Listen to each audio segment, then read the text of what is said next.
We built a website where it was supposed to aggregate all college created apparel companies and become a database where you can buy clothes made from people all around the country from specific universities. It's a classic college kid idea.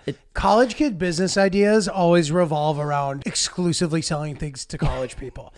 The college kids, for some reason, they're not able to understand the idea of marketing to a broader audience than just college people. I did not have sexual relations with that woman.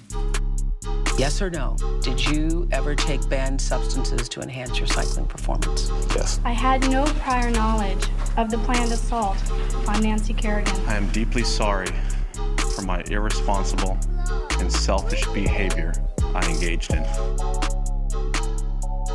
What's up, guys? Welcome back to Oops, the podcast. Giulio Gallerati, the big man himself, packing a punch, pure muscle. Ryan Lynch himself, folks. What's going on, everybody? What's happening, everybody? Thanks again for coming out to my shows in DC and in Atlanta. It was so much fun. I love seeing you guys there. I love when you come say hi and talk about whatever stuff it is that you like about what I or we do, and it makes me feel great, and I love it. So thanks again. I have shows coming up in Detroit at the House of Comedy on the 3rd and 4th of May, as well as June 1st in Boston. That's a big weekend. 2 big shows, and they're going to be great. So get tickets while you can. Come check it out. I have an airplane question for you. Oh, baby. And we never talk about flying on this podcast, No, we so I don't. feel like This it's is good. appropriate to freshen things up and bring this up. When the fasten seatbelt sign comes on, do you ever get out of your seat? Not usually, no. Like, is it on because it's bumpy, or it's just on because it was bumpy, or because they think it's going to be bumpy? Like, what's happening during the moment? Do you just mean in general? They make the announcement, hey, we're about to reach some turbulence. The fasten seatbelt light has now been turned on. Bing bong. In a perfect world, I don't want to get stuck if it's like getting really shaky. Like, even if it just means like, I'm peeing and I'm holding on to, the little fella, and I don't want to make a mess. But even if I'm just in my seat, I do put the seatbelt on, dude, because, if we were ever to just hit like a big bump, like you do hear stories of like the drink cart hitting the ceiling and the flight attendant flying against the ceiling or whatever. So like, I'd rather just not deal with that. I know that turbulence isn't a problem as long as you're secure. So like, I'll fasten the seatbelt. Yeah, I keep the seatbelt on while I'm in my seat usually. Yeah, I agree.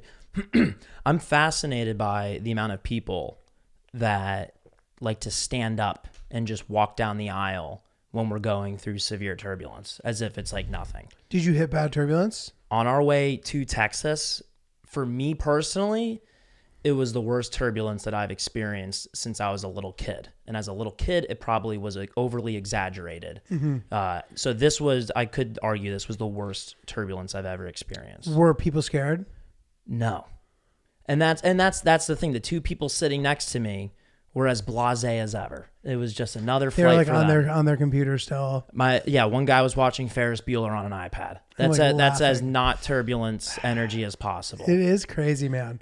I mean, yeah, once you like have a tough one, typically anything that isn't as bad as that becomes sort of tolerable. But like the kind where it's like, and you like feel like you're on a roller coaster the whole time, and people are like, well, dude, what's the big deal? Like you're fine. And it's like, I know I'm fine, but like, this is why roller coasters suck. Because like, I know I'm going to be fine, but so. It was, I look to my left and then I think to myself, like, you're pathetic. But like, everyone has their own tolerance. Whatever you view as terrible turbulence, that's what I felt. Like, just everyone has their own interpretation of it. That's interesting. It was, I was really scared. It was during takeoff too, which just, I don't know, with all this shit going on with the Boeing airplanes right now.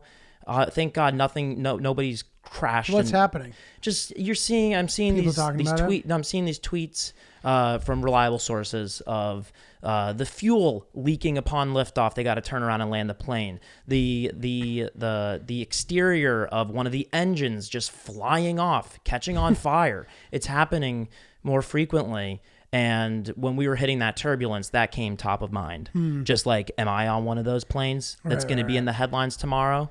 It's just nerve wracking. And there was a guy during the middle of it while I'm like, saying, like, having my final thoughts. And so I thought, there's a guy that stands up and he uses his flashlight to investigate like the fine print on the back of like his laptop battery charger.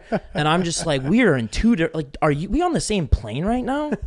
So it's just crazy to me that like some people are super chill about it, and some people are super anal, and then everything in between. So yeah, I'm getting better about it as I get older, but I'm still scared of it. yeah. I don't like it. But I think my tolerance is improving a little, because there have been times where I've felt like fairly fine with it, and like people that I was on the flight with were like freaked the fuck out. And I'm like, okay, I'm improving, but I feel you, dude. Yeah. I don't want to, like, I'm amazed that people are like eating their meal, they're watching TV, they're on their computer. Like, I want to, if it's bad, I just close my eyes and I just like take deep breaths. I'm like, you're fine. You know what I mean? But I get scared, bro. Yeah, I was clearing memory off my phone during that. That was the only way that I was able to calm That's down. your Was by coping clearing mechanism. storage. But yeah, it's just weird. Yeah. So it's funny though, like, so I don't know if this is a difference, but the way that I experience it, like, I know I'm like, the chances that this is going to be a problem are just like close to zero. I know that. And I think about what the flight attendant said to you. Yeah. All the time. I was thinking about it during it. Oh, about the, like, when it's 10 out of 10, you just pray to God a little bit, but You you're like- going to be fine. Exactly. Yeah. Well, it was crazy to me that when I asked that, they said it was a 6. Wow. And I was like, fuck, what? That's Yeah. a 6. But still, it still just sucks. And it's okay. It's just, we're adults, and like, it sucks when something is so scary. I know. Like, I was terrified, and like, to each their own, but like, it sucks to be that scared. Yeah. It's not a good feeling at all. Like, it's you feel like you're in a horror movie. Yeah. Like, it's just, I hate feeling scared It sucks. There's nothing you can do. and helpless. There's just nothing you can do. Yeah. It's the worst. It is the worst. Are you ready for summer? What's up? Talk to me. Let's see. Summer. The bummer is gone during the summer. I'm looking forward to a lot of weddings. Okay. How many you got? They're all towards the end of the summer, but still part of the summer. I got 6. I got 5 weddings in 6 weekends. Oh, damn. It's going to be a whole lot of money. Where are they? 5 in 6 consecutive weekends, and you're going to all of them. Yeah. So Yeah. 5, but so how many consecutive are there? Is it like 2 and 3, like 2, 1 week off, 3 in a row? Like, what's the breakdown? I think it's 5 and 2. Got it. So there's a weekend before the final 2. Nice. Okay. But yeah, it's all over the Northeast, all over the East. Got Mostly one in- driving?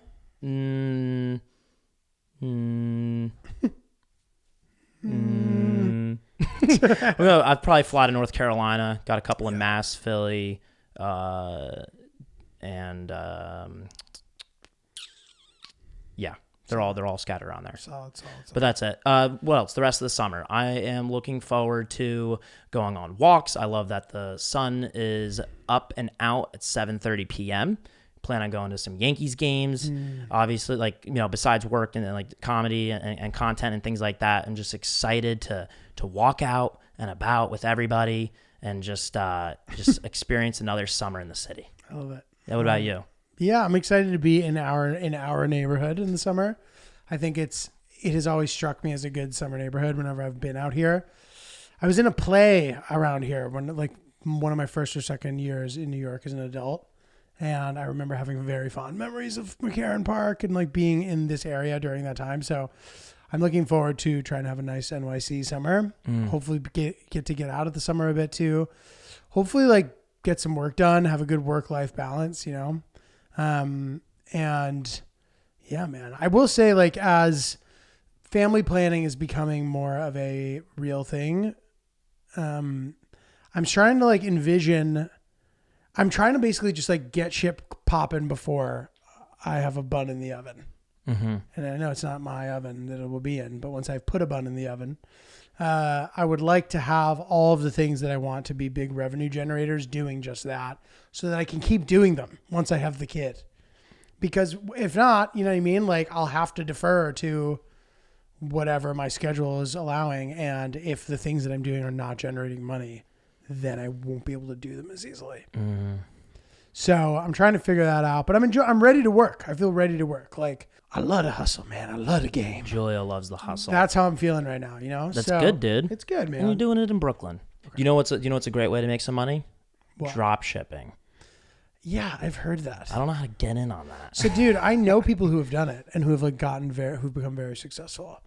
So, correct me if I'm wrong about this. Is drop shipping just buying shit that's like on what's it called, Alibaba? Etsy, Alibaba. Yeah, for wholesale, and then just selling it for retail as individual units. Yeah, like you can do it on throwing a logo Amazon. on it. You can do it on Amazon. I don't even think you need to throw a logo on it. So you just buy the thing and then resell it. Exactly. That's all you're doing. Yeah. And people do it. And you see ads for it when you're scrolling through your phone, and they're like, it's this easy. And I wonder, is it that easy? So let me ask you this. So do you need to like have inventory? I don't even think you need to have there's ways to do it without having inventory. There's a way to do it where you buy it directly from whatever third-party site, and then you get it to Amazon, and then they do all of the labels and shipping for you, and then you get a cut of it. I think if you do it directly through Amazon, they get more, but I mean, you're so much more hands off. It's, you'll take whatever basically free extra money that you'll get, so whatever the percentage is. I wonder how much of a time commitment is, because it seems like that will turn into my apartment eventually becoming a warehouse. Yeah. Because I realize how much more money I make when I do it that way. And then I'll get a real warehouse, but then I'll have like a big business at this point. Yeah, you'll be selling fake rock key hiders Yeah. in bulks of 10,000 boxes. Those are great. But you see them, and they try to sell you on watching the rest of the video, and like I scroll away because I think it's too good to be true. But like someone that does it, like, yeah, is it too good to be true? Yeah, no, it totally. It can't. Maybe it's good and true. Good, easy side hustle. Somebody once said this to me, that a man's fortune is typically defined by his side hustle. Yeah, I was like, that's interesting. Have you ever started a business before? No. Like, I'm trying to think. Dude, probably not. Like, I don't know. Like, if I've really thought about it, I probably had some stupid idea. And I don't think like childhood stuff counts. Like, I had a card store on the side of the road. I lived on a dead end, dude. That's cute. Like, nobody was driving by and buying cards. Did you make the cards? No, they were baseball cards. Like existing baseball cards. I thought you were writing out like, I'm sorry about your loss. No, hilarious. like consolation and greeting Hallmark cards, yeah. I think that we sold some to like a little kid on the block and stole it and then resold it to him. Which is really fucked up. Oh, that's funny. That's beat. That's not cool, yeah. In college, my senior year, I already had so much on my plate. I was with my two buddies, and we were like, let's just start a business. And we made this company. We built a website where it was supposed to aggregate all college created apparel companies and become a database where you can buy clothes made from people all around the country from specific universities. And that sounds it was very intricate. We loved the idea. It just kind of doesn't make sense. It's a classic college kid idea. College kid business ideas always revolve around exclusively selling things to college people. The college kids, for some reason, they're not able to understand the idea of marketing to a broader audience than just college people. It's the funniest thing, isn't it? That's so true. Yeah, like college kids eat late at night. Imagine if you sold it to every college campus. So then I think we got as far as coming up with a name, The Breeze. The Breeze. And then we made, I think, 5,000 stickers.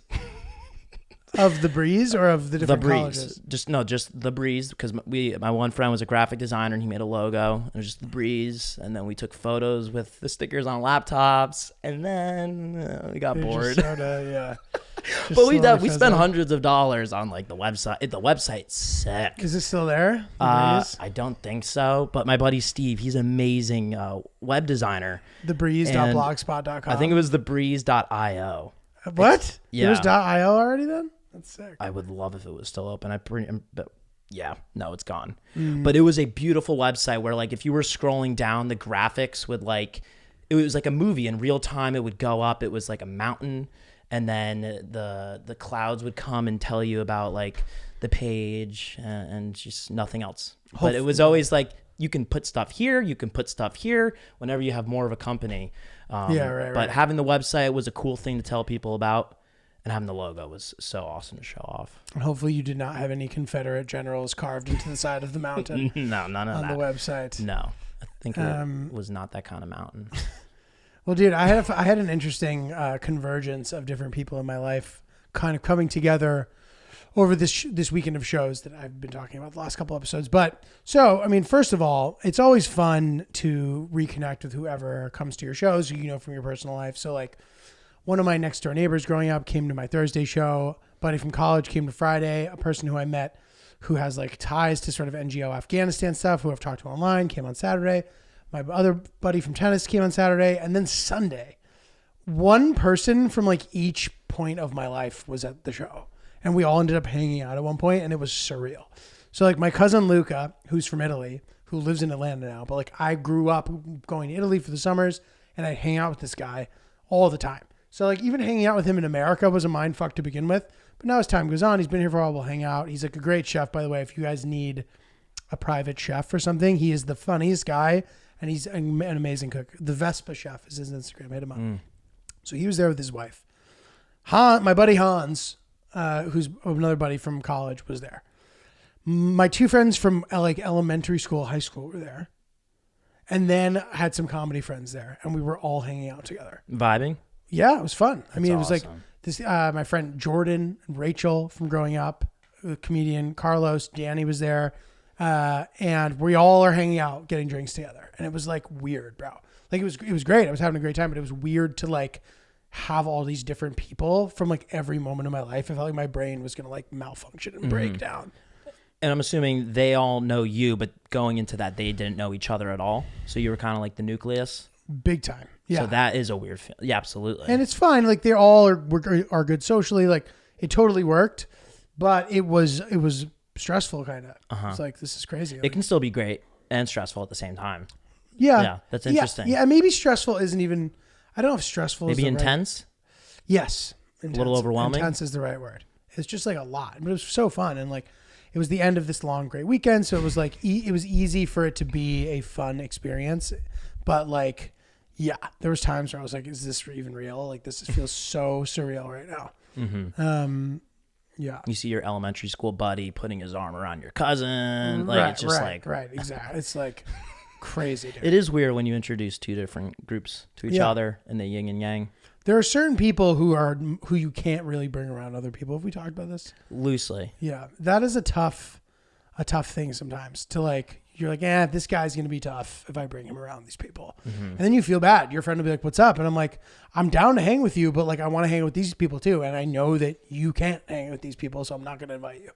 Have you had that direct of a conversation? No, you can't don't say that to them. You're and just it like, stinks. So it makes, I'm meeting up with so-and-so. Like, I'm free tomorrow, like whatever, you know what I mean? But it does stink. It does stink. But it's their fault. Yeah. And you're doing it you're excluding them for a right reason. And there's never a good way to explain why you're excluding somebody. Because people don't know that they're difficult, you know, or that they don't blend. Right. It doesn't even necessarily mean that they're an annoying person. It's just you can forecast that it's not going to be a vibe.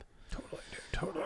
Guys, this ad is brought to you by Care Of. If you guys don't know about Care Of, it's a health and wellness company that ships high quality personalized vitamins, supplements, and powders conveniently to your door every month. Pretty cool. You fill out a questionnaire and basically you figure out what specifically it is that you want or you need, etc.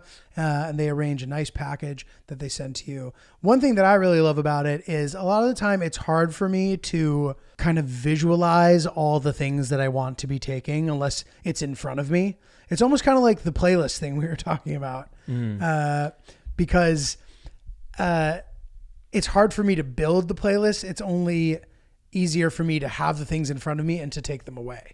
And that's sort of what Care Of does. It provides you with all the different options you can have, and you can just sort of select from there, which I find to be helpful. And whether that's like protein supplements or vitamins, whatever things that you know you should be taking, it's easier to assemble it when every single thing that you might need is directly in front of your face. You're curating the perfect playlist of vitamins. Dude, exactly. Because yeah, dude, simple acts lead to some of the biggest differences in your health, and routines don't have to be complicated to be effective. So this spring, Care of is making it easier than ever to stick to a consistent routine so you can actually see results. Dude, I really do believe in that. And sometimes, building it from the ground up can be a little too difficult, and it's nice to have a little bit of help. And that's why I think Care of is great. And guys, here's a special offer. For 50% off of your first Care of subscription order, go to takecareof.com.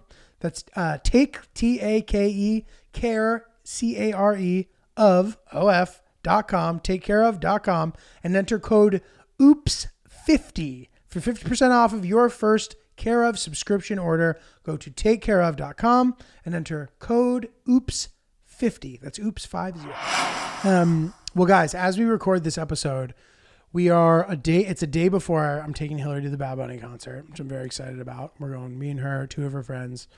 I hope the seats are pretty good. I'm not that aware of seating stuff. And I'm like looking at the different sections and I'm like, why are these less than these? They're on the same plane. You know what I mean? There must be something that, you know what I mean? Mm-hmm. The venue knows. And it makes me wonder sometimes. It's like, would I rather be in this good section, but in the area that's less expensive, or in a worse section, but where like the pricing is the same? We'll find out. Hopefully I did a good job there. I know you don't like spoilers, but do you know what the stage layout is? No. Do they and show I don't you that? know. But what if totally some people, I went to a Coldplay concert when I was a kid, and like there were tons of people that had seats behind the stage, and like you kind of were blocked off completely from the show. Interesting. And a lot of people bought tickets for that. So I feel like it is important to at least know that, but that's a spoiler that. Listen, agreed, but I think the following: knowing what the stage looks like doesn't necessarily tell me specifically where that's going to be arranged in the stadium, since it's an arena, it's an oval. This is Barclays? Yeah. So I don't know if I were to even see it, which I don't want to because I don't want to ruin it. And you're making a very good point.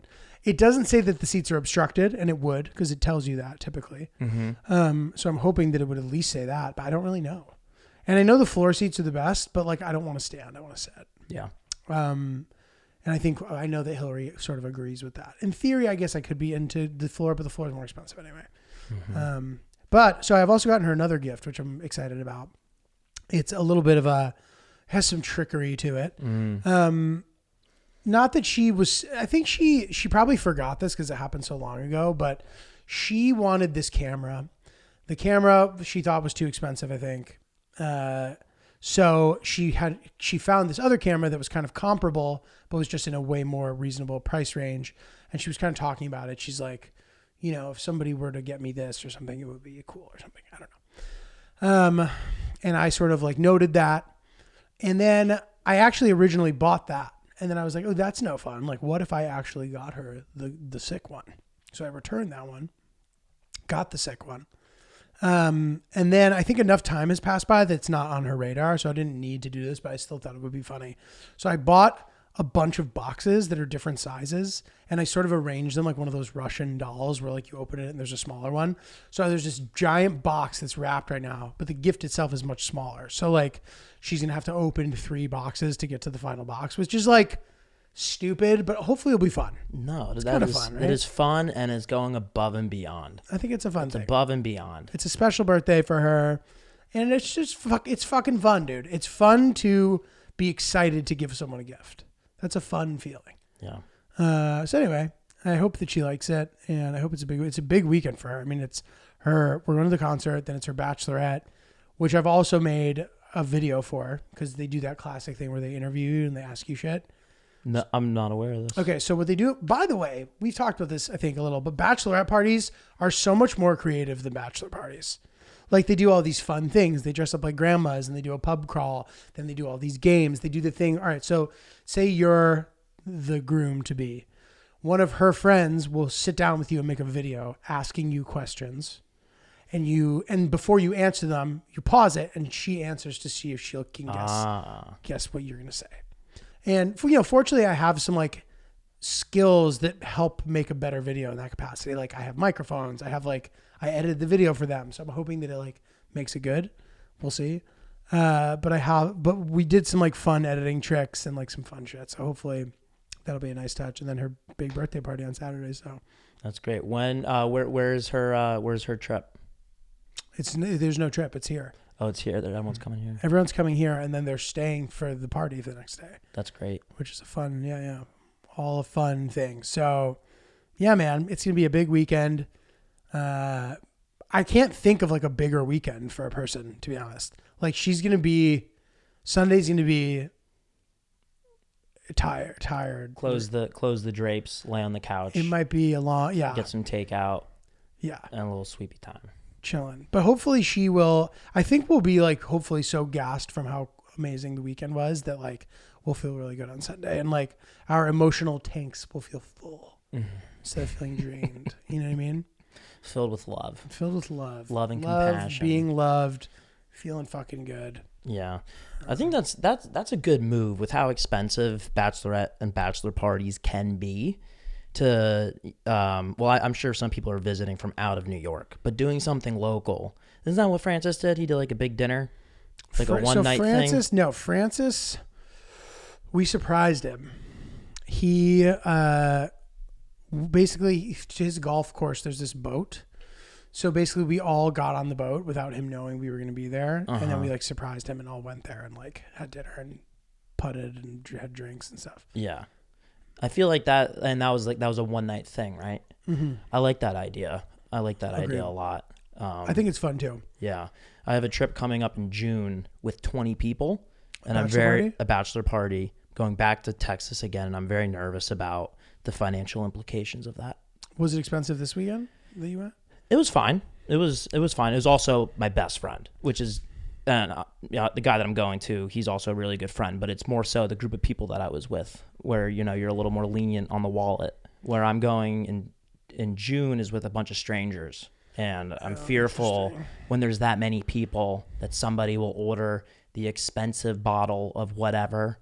And you get a Venmo on Monday. Yeah.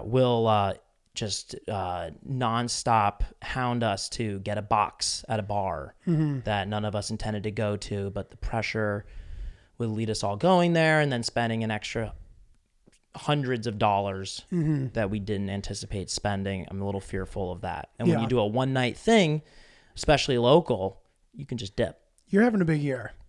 It is a big year. 6 weddings back to back. 5 out of 6 weekends. And I'm sure there's more weddings too beyond that. Multiple bachelor parties. It'll all be fun, but yeah, it will require some financial planning. But I feel you on that. Yeah. Well, I'm excited for you guys to have full tanks on Sunday. It's going to be great, dude. It's going to be a nice thing, and I am excited for her. And it'll be nice to see everybody. There's a lot of people traveling into town for it too, but everybody's pretty pumped. Hill Dog, man. She's a special kid. When you love people the way that she does, people love you back. And it's pretty amazing to see the way people show up for her because of how good of a friend she is to people. It's a really nice thing. She has a lot of substance in a world where people are looking to get ahead. Hill Dog says what she means, and you can tell that her actions reflect it all. So it's good. That's good. Yeah. So, dude, we got a couple emails about this, or I've gotten a couple DMs about it too. But people have wondered about my sort of life as a tennis instructor in the Hamptons. And I'd be willing to talk about that a little bit if that's something that we think will be interesting. Let's do it. First question. What did you refer to yourself as? Coach G, Coach Julio, Julio? Interesting. I think just Julio, dude. I don't know. Like, I'm not sure if there was like coach this or coach that. We had uniforms. There was like a branded T-shirt, but it didn't have our names on it, I don't think, if I recall. And, it's one of these things. It's a summer job. You can make a decent amount of money for like a summer job. Like you could make, I don't know, $20,000 in the summer doing this job, which is like not that much money, but it is for a summer college job. You know what I mean? The hourly rate was pretty good. And there were these programs that were basically like camp that you were guaranteed 6 hours of work a day. And you made a little less hourly because it wasn't like a private lesson. So the guys who were really making a lot of money, they had private lessons all day long. And you got like a better split if you were there for a while, whatever. So from like 8 a.m. to 8 p.m., you could be teaching all day long. So oftentimes that's would be what I was doing. Like 7 straight days. I'd work like 14 days in a row teaching from 8 a.m. to 7 p.m. for periods of time, which was like such a grind, but it was really fun. And you're in the Hamptons. So it was the first time I was ever ever like around all this like fancy, cool shit. There was all these like celebrities. I thought it was so cool. I was like, what the fuck? This is crazy. So you have to like live in a house with a bunch of the tennis players, a bunch of the tennis teaching pros, which at the time was awesome. I look back at it now and I'm like, ooh, that's kind of shitty. Like you like share a room. I shared a room with this guy, Gustavo, who I'm still friends with, he came to my show in Phoenix. Shout out Gustavo. And during that time, he had a car. I did not have a car. So he would drive us to tennis. And he's the guy who introduced me to reggaeton music. He would play all these songs and I got like really into it, dude. And like, we, loved like learning the songs, like whatever. We'd play them on the way to work. And then I kind of like stopped, at some point I stopped listening to it for a bit and then rediscovered it with Bad Bunny. But anyway, so Gustavo would drive me to work and we lived in this house with like 10 other teaching pros and it was such a great time. And it was that sort of like made me gravitate toward moving to New York too, because the Hamptons are so New York City centric. It's close to where I'm from. I'm from New York originally. And it just was this like logical next place to move. And a lot of my friends from school were moving to New York, plus a lot of people from the tennis club. So I felt like I had a nice foundation of people that I knew, and it made the move easier. And that's it. So the job was like July and August mostly. Like you could go in June too at some point, but it didn't really pick up until like the middle of June, and then July and August. And a great way to make a little cash. I would spend a ton of money during the summers. Like by the time October came around of my school year, I would have spent like most of my spending money. Yeah. So I started giving my parents money to allot to me throughout the year. That's smart. Was the housing free? Was that included? So technically it came out like you paid for it as the summer went on, which was like sort of kind of sucked, but like understandable. Like they have to rent this house for you for the summer. Yeah. There was also a house that was directly next door to the club. And I'm glad I didn't live at that one. Like the idea of just like walking from that house to the courts and then back into that house at night with like all these pros, like just sounds not great. Was there like a curfew that you had to follow? No. Any rules? Just show up and be ready? Just make sure you're show up and are professional. But we would like go out hard. Yeah. That sounds like a really fun summer. It was a lot of fun. It was a lot of fun for sure. I did it for 2 summers. And yeah, dude, just kind of fun, crazy spot. And I'll go back to that club sometimes and play. And it's very nostalgic. I remember one time I went back and there was some people who worked there still from when I was there. They had no recollection of who I was. Oh, I'm like, really? You don't remember me, Sue? She's like, no, I don't. That stinks. I'm like, that sucks. That stinks. But yeah, it's so interesting. Did you ever do like internships or anything during the summers? In like, let's see. I used to work at a restaurant, I think for 6 summers in a row. I worked at this tiny Italian restaurant, family owned, called Focacceria. And that was just a ton of fun. I was the dessert waiter. Because I was a little lazy. I didn't want to learn the regular menu. And it's weird being a server because I was very anxious socially going up to tables and interrupting them because it's a fancy restaurant and like people would roll their eyes at you if you interrupted to like serve them or anything or take their plate away. And so I didn't like the interaction. So I just tried to lay low as much as possible. But when it came to doing the desserts, I had my whole pitch. I would rhyme. And so they only let you bring out dessert. So like I was doing other stuff. I was running and clearing tables, but I wasn't a busboy. I was the dessert expert. And then I would come out with my tiny one-sided laminated menus, and I would pitch everybody on the delicious tartufo. Nice. And that was a lot of fun because I was one of the older guys. There was probably like a group of like 12 kids total working there. A couple of hostesses. Like and high school age mostly? high school age, early college. I was early college when I was working there, and it was just a ton of fun. It was a ton of fun. I should always work in the service industry, at least for a year. Teaches you a lot about yourself and people, and sets expectations for how life can be. Does being a tennis coach count as the service industry? I'd say if you never worked at a restaurant but you were a tennis coach, I think you learn the same lessons. Right. You need to like make people. You need to make people happy and yeah. Yeah. So instead of saying everybody should work at a restaurant at least once in their life, it should be everybody should work at a restaurant or be a tennis coach. Yeah. So I say to you, Danny, fuck you, because I have worked in the service industry. Was he ragging you for never working at a restaurant? Yes. It's the exact same thing. It's about interacting with people, dealing with assholes, and not that everyone's an asshole, but just like learning how to deal with people. No, yeah, those tennis people can be a pain, dude. Like, there'd be some lady who had tendonitis in her elbow, and she'd be like, don't feed with so much spin, or like only hit the ball here. And you need to play with people, because even I have a couple of friends who go and play tennis with a pro, and they tell me how well they played.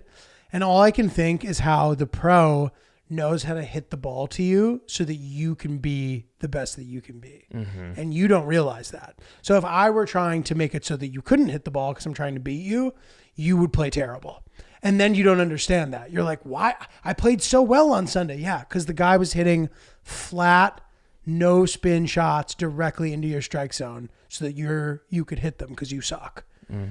That's got to be a pretty powerful feeling. I guess. To know that. Like, you're an ego manager. Totally. I mean, and you get bored. So like a lot of the times people just want to hit balls with you because they're decent players or whatever.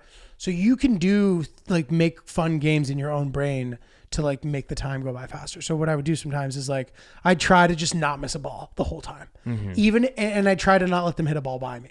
So even if the ball went out, I'd try to get it and see how many I could do, and I'd count in my brain. And another fun thing to do is like, if you can hit a shot and say like a guy hits a ball to the corner, right? And I get to it. Now, since I'm a good player, I know how to recover and get back into the court so that the next shot I'm ready for. But you can do a thing where you fool the person into thinking they've just hit a better shot than they've hit. So I'm running towards the ball, right? And I act like I kind of barely got to it. And because I barely got to it, now I take one or two steps in the same direction, which a good player doesn't do. A good player hits it and gets back. Mm-hmm. But in this scenario where I've run 2 or 3 more steps, now when I get to the next shot, it seems like I barely got to it because I gave myself a little bit of a disadvantage by running in the wrong direction. But aren't you giving yourself a disadvantage for running the wrong direction, even though you did it intentionally? Yes, but that's to make the other person think that they you hit winded such a good them. shot that I could or that they winded you. Yeah, that exactly. they winded you. They're like, oh my God, like I was running this guy ragged. Mm-hmm. And he gets to everything. Oh my God. Like it's this whole thing. And you're hearing them and you're like, okay. Yeah. Right. Okay. And you want them to have fun, and you don't want to like pick on them because then they don't have fun. But if they beat you, they don't have fun either. They don't want to be better than you. They just paid $200 to play with you. Yeah. So like you kind of manage that too. Yeah. Danny, that's as service as it gets. That's in every capacity, if not more. Yeah. Yeah. Yeah, that's as serviced as you can get without dropping your shorts. Yeah. Go ahead and drop your shorts for me there, pal.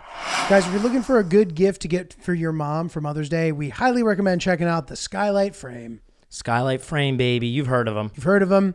It's a great gift. It's a really cool, sleek digital picture frame that allows you to very simply and conveniently upload photos from anywhere, as long as you have sort of like the direct email anybody can access and upload to it. Very user-friendly.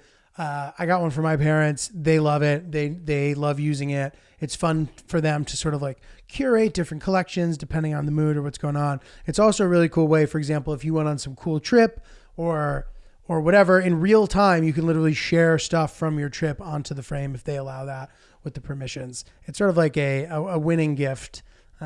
Very easy to use, very compatible with everyone's phone. And as long as you have an internet connection, basically, anybody can use it. Just a refresher for you guys, the Skylight Frame is a touchscreen photo frame that your whole family can upload photos to, and they appear in seconds. You get to share your favorite moments with the people that matter most to you. It's the perfect gift for moms and grandmas. Yeah, it's great. It looks like a real photo frame that has beautiful touch to the home, holds thousands of photos that continuously rotate through and bring daily joy.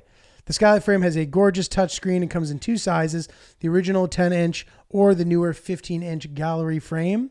You can swipe through photos with your finger and even tap the heart button to thank the person who sent the photo. And it's 100% satisfaction guaranteed, Lynch. If you don't love your skylight, they'll offer you a full refund. I love the heart tapping feature. That's adorable. That's pretty cute. That's cool. As a special limited time offer for our listeners, get 15% off of your purchase of a skylight frame when you go to skylightframe.com/oops. That's SKYLIGHTFRAME.com/oops. Mother's Day is coming right up, so order today to get 15% off of your purchase at skylightframe.com/oops. This happened to me at the airport, which was like, I don't know what the fuck happened here, but I was walking down the escalator, right?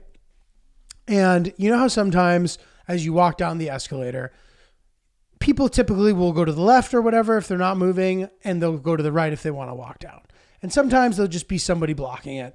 Either they have a big suitcase, like usually it's not a problem. Like it's their choice to do that. And like people don't usually get mad. And I didn't either. I walked by this lady and I accidentally like grazed her and I was like, oh, sorry, or something. I think she said sorry too or something. And I'm just standing there. I'd walked by her. And then we're down like on the flat level and I'm walking and I'm looking at my phone and she walks by me and she goes, oh, you passed me before, but now, I was like, what? She say it playfully or was it? No, she was pissed. And I couldn't figure out what the fuck was going on or what she thought that I had done.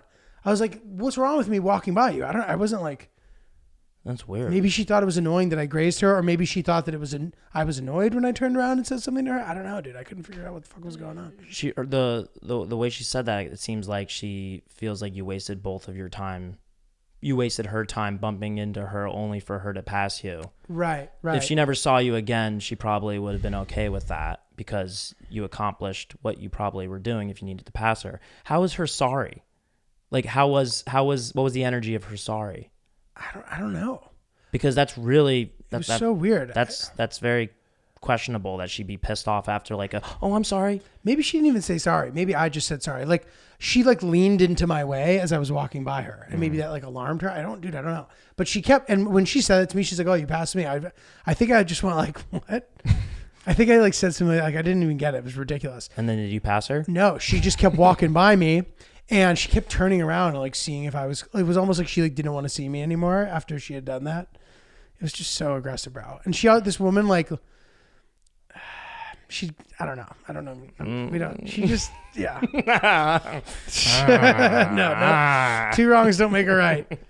But yeah, dude, I don't know. Another thing from this bachelor party that I went on in Texas over the weekend, there were 12 guys and we're staying at an Airbnb 20 minutes outside of downtown Austin, and we got to take about at least 3 Ubers each way because there's 12 of us. And we're not, we all said to each other like, hey, we'll figure out Ubers and Venmos and everything later, just whatever, let's get from point A to point B. Nobody's keeping tabs on who's calling what. Mm-hmm. But I ended up being one of the people that spent the most money on Ubers. And I just, in the back of your mind, like, okay, I'm calling all the Ubers along with a couple of other people. And that's fine because we should be squaring up at the end of this without necessarily directly communicating that before doing it. Does that make sense? Yeah. So we finished the trip and I posted in the group chat, hey guys, we should square up on Ubers. And, somebody was like, oh no, I spent $100 on Ubers. Like, I'm just going to eat it. Like, we should all just eat it. But I spent like $250 on Ubers. And $150 is $150. And so I had another friend come in who was spending a lot of money on the Ubers. And he said in the group chat, like, yeah, I'd like to square up too. And then that one buddy came back and said, guys, this is silly. Just eat it. And then everyone else slowly came in and was like, I didn't spend any money on Ubers. I feel bad about that. Let's figure this out. That's good. And then we were able to figure it out. And my one friend who's an accountant, he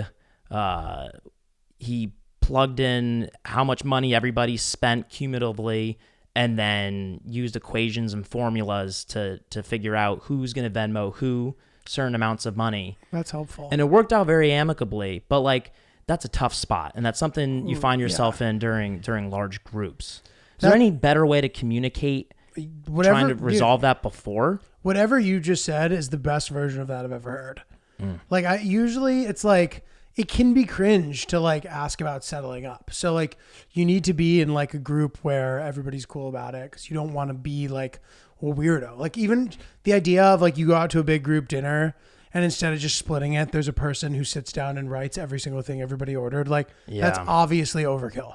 You know what I mean? That's like cringe. Yeah, no, this is great. This is the sheet. And it's also nice that like the people who didn't pay were like, no, yeah, I definitely, sorry about that. Like that's how that should go. Yeah. It's a good group of friends, obviously. Because like what I'm used to is if you're the one who bought the Uber, you are never getting that, but you're fucked. You're never getting it back.